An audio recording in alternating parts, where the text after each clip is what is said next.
I think the Big East in general, number one, has a bunch of great coaches and a really passionate group of schools, that want to be good in this sport.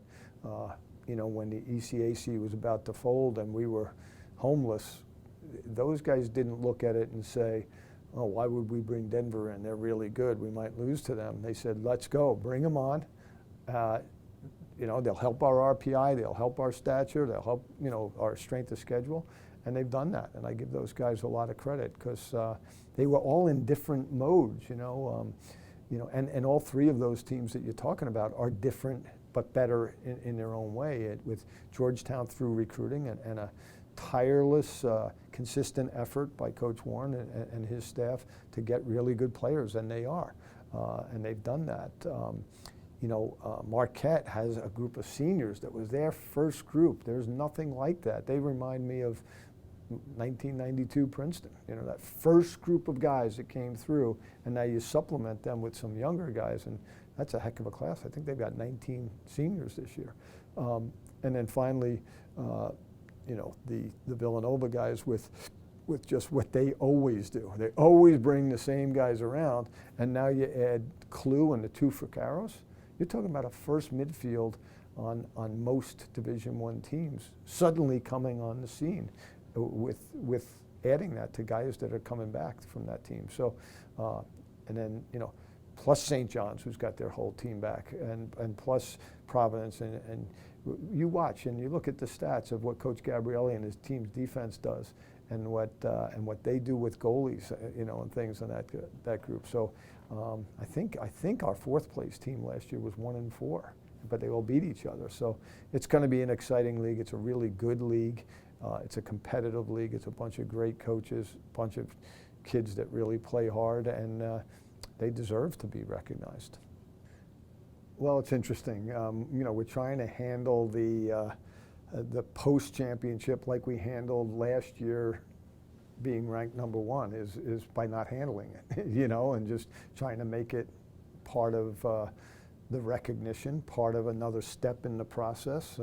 Since we've been together at Denver for 6 years now, each year has been another milestone, and last year the milestone we hoped was going to be double-headed, which was be preseason ranked number one and to win at the end, and we did that. So the next milestone, so that you don't go where you're plateauing out or a one-hit wonder. The next milestone is another new one, which would be repeating as champion. We know how hard it was to do it the first time. Certainly going to be even harder to do it the second time. But by not making it a crazy thing, I think that's how we're going about our business now.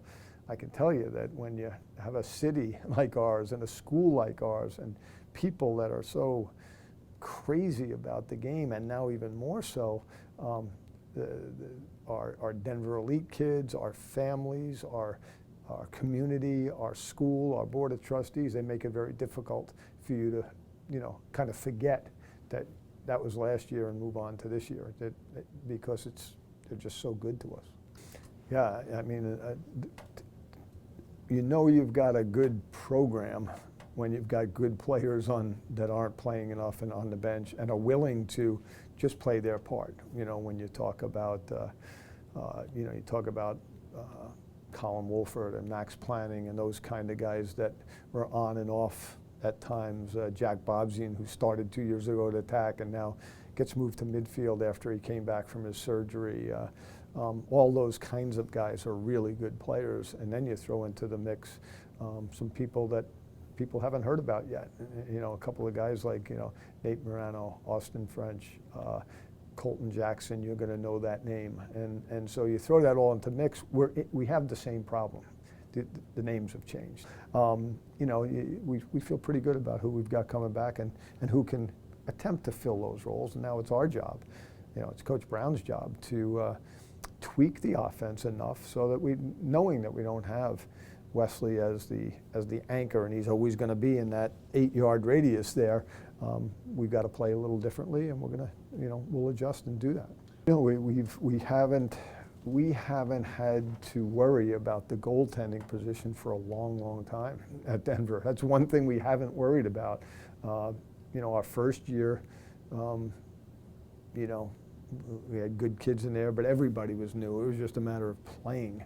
But after that, with Jamie Faust and Ryan LaPlante, or some combination of them, or one of them, or whatever it might be, we've been pretty solid for 5 years. And so everybody graduates people, you know, and nobody's feeling bad for Denver right now. So we feel like we've got some young men that are competing. We feel like we have a freshman in Alex Reddy that may be more prepared right now at the beginning of the year than the others, but you know, some of these guys have been sitting around. 2 or 3 of them have been sitting around waiting their turn, and they're not going to go down lightly.